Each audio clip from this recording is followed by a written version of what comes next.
എല്ലാവർക്കും നമസ്കാരം. ഞാൻ ഗീത മണിലാൽ.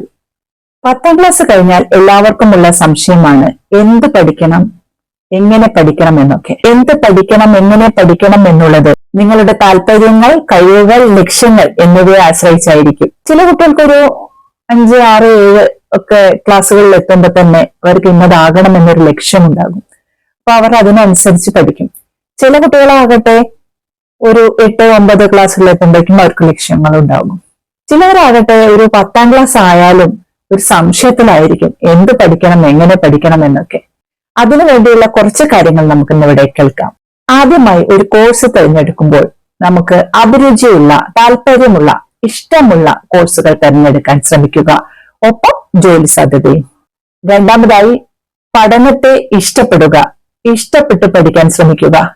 നമ്മൾ ചില സിനിമകളുണ്ട് കണ്ടു കഴിഞ്ഞാൽ, പ്രത്യേകിച്ച് ലാലേട്ടന്റെ ഒക്കെ സിനിമകൾ, നമ്മളൊരു 10, 20, 25, 30 എത്ര വർഷം ആയാലും കൂടി നമ്മൾ അതിലെ ഡയലോഗുകളൊക്കെ, ലാലേട്ടൻ പറയുന്ന ഡയലോഗുകളൊക്കെ നമ്മൾ ഓർത്തിരിക്കുന്നതായി കാണാം. എന്താ വെച്ചാൽ ആ സിനിമ നമുക്ക് അത്രയും ഇഷ്ടമാണ്, അത്രയും നമ്മൾ ഇഷ്ടപ്പെട്ടാണ് കാണാൻ പോയത്. അതുപോലെ നമുക്ക് പഠനവും ഇഷ്ടപ്പെടുക. അങ്ങനെ ഇഷ്ടപ്പെട്ട് പഠിച്ചാൽ അതിലെ കാര്യങ്ങളെല്ലാം, പാഠ്യവിഷയങ്ങളെല്ലാം, പഠന വിഷയങ്ങളെല്ലാം നന്നായി ഓർമ്മയിൽ സൂക്ഷിക്കാനും പരീക്ഷ വരുമ്പോൾ എടുത്തെഴുതാനുമായിട്ട് നമുക്ക് സാധിക്കുന്നു. അപ്പോൾ ഇനി മുതൽ എല്ലാവരും ഇഷ്ടപ്പെട്ട് പഠിക്കുക. മൂന്നാമതായി, നമ്മൾ പഠിക്കുന്നത് അറിവ് നേടാൻ വേണ്ടിയിട്ടാണ്, ഒപ്പം ജോലിക്കും. അതിനോടൊപ്പം തന്നെ നമ്മളൊന്ന് ജീവിക്കാൻ വേണ്ടി പഠിക്കുക.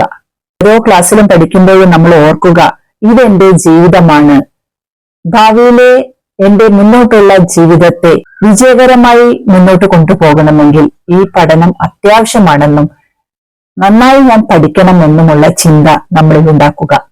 നാലാമതായി, നമുക്ക് പുതിയ കോഴ്സുകളെ കുറിച്ചൊക്കെ അറിയാൻ ഇപ്പോഴത്തെ ആധുനിക മാധ്യമങ്ങളായ യൂട്യൂബ്, ഗൂഗിൾ ഒക്കെ ഉണ്ട്. അതിനെയൊക്കെ ആശ്രയിക്കുക. ഒപ്പം വേറെ എവിടെയൊക്കെ നമുക്ക് ഇതിനെക്കുറിച്ച് അറിയാമെന്നത് അന്വേഷിച്ച് കൂടുതൽ വിവരങ്ങൾ മനസ്സിലാക്കി അതിനെക്കുറിച്ചൊക്കെ നന്നായി ചിന്തിച്ച് എന്ത് വേണം, എന്ത് വേണ്ട എന്നൊക്കെ നന്നായി ആലോചിച്ച ശേഷം മാത്രം മുന്നോട്ട് പോവുക. അഞ്ചാമതായി, പഠിക്കുന്ന വിഷയങ്ങൾ എളുപ്പത്തിൽ മനസ്സിലാക്കാനും ഓർമ്മയിൽ സൂക്ഷിക്കാനും പരീക്ഷ വരുമ്പോൾ എടുത്തെഴുതാനും മനഃശക്തിക്കും ആത്മധൈര്യത്തിനും ഏത് സാഹചര്യത്തെ നേരിടാനും സ്ഥിരോത്സാഹത്തിനുമായി നമുക്ക് മെഡിറ്റേഷൻ അഥവാ ധ്യാനം പരിശീലിക്കാം.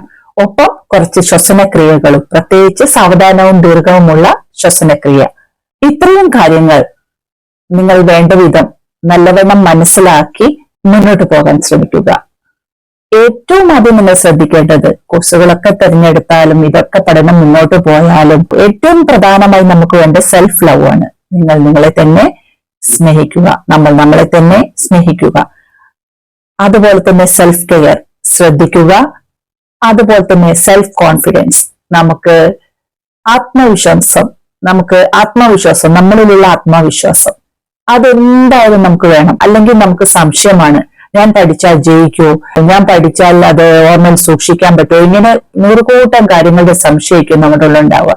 അത് പാടില്ല. ആത്മവിശ്വാസമാണ്. നന്നായി പഠിച്ച് എനിക്ക് എല്ലാം പരീക്ഷയ്ക്ക് ഓർത്ത് എഴുതാൻ പറ്റുമെന്ന ആ ഒരു വിശ്വാസത്തോടെ വേണം പരീക്ഷ ഹോളിലേക്ക് കിടക്കാനായിട്ട്. അത് നമ്മൾ നേടിയെടുക്കുക.